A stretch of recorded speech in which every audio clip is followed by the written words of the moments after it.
Welcome back. Hi guys! Welcome back to my channel. So, usapang PDG muna tayo. Pamilya de Guzman na nabuo sa loob ng PBB Collab Edition.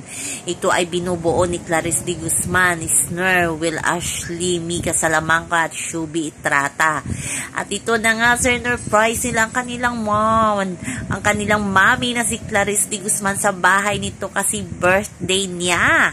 At kompleto, si Mika, si Will, si Snur at si Shubi na nag-surprise kahit busy silang apat ay talagang pumunta at binigyan nila ng oras ang birthday ni Clarice de Guzman.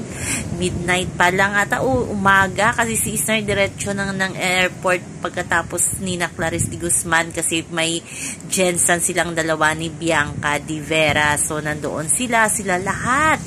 Nag-prepare siyempre yung leader nila, ang kanilang panganay na si Mika Salamanca, ang twins na si Shubi at si Snur at si Will na kanilang bunso. At ito na nga na iyak si Ma'am Clarice sa pa-surprise ng kanyang mga anak sa PBB. Ang ganda lang ng kanilang banding kasi na nabuo kasi nga mula loob hanggang labas nagiging strong at naging matibay ang kanilang samahan. Kahit busy sila sa isa't isa na may mga kanya-kanya ng project, mga successful na sa kanya-kanyang project, lahat naman ng PBB Collab may mga project ay talagang nag-spend time talaga sila sa kay Clarice de Guzman. Si Shubi nga, may flight pa papuntang Thailand ba yun si Shubi kasi may endorsement ng swerte ni Shubi sa kaniyang lahat. Ang pinakamaraming endorsement ngayon ay si Shubi Itrata ng GMA. Kaya swerte talaga nitong si Shubi. Kaya happy birthday Mom Clarice de Guzman.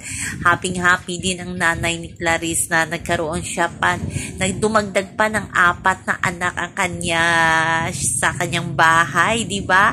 Nung pumasok si Clarice de Guzman sa PBB, hindi niya inaasahan paglabas niya magiging 5 na ang kanyang anak. O, diba? Saan ka pa dyan? Nag-ambag-ambag pa yan, ha? Ang cute lang ng PDG. May ambagan nandoon nakasulat sa kanilang pa-cake kay Clarice de Guzman. So, abangan lang natin ang iba pang PBB housemate sa pa-surprise. Baka may party si Clarice nandoon ang lahat ng PBB housemate. So, abangan natin yan. Busy kasi si Clarice kasi may kagagaling lang ng London at ngayon prepare pa ng kanyang concert.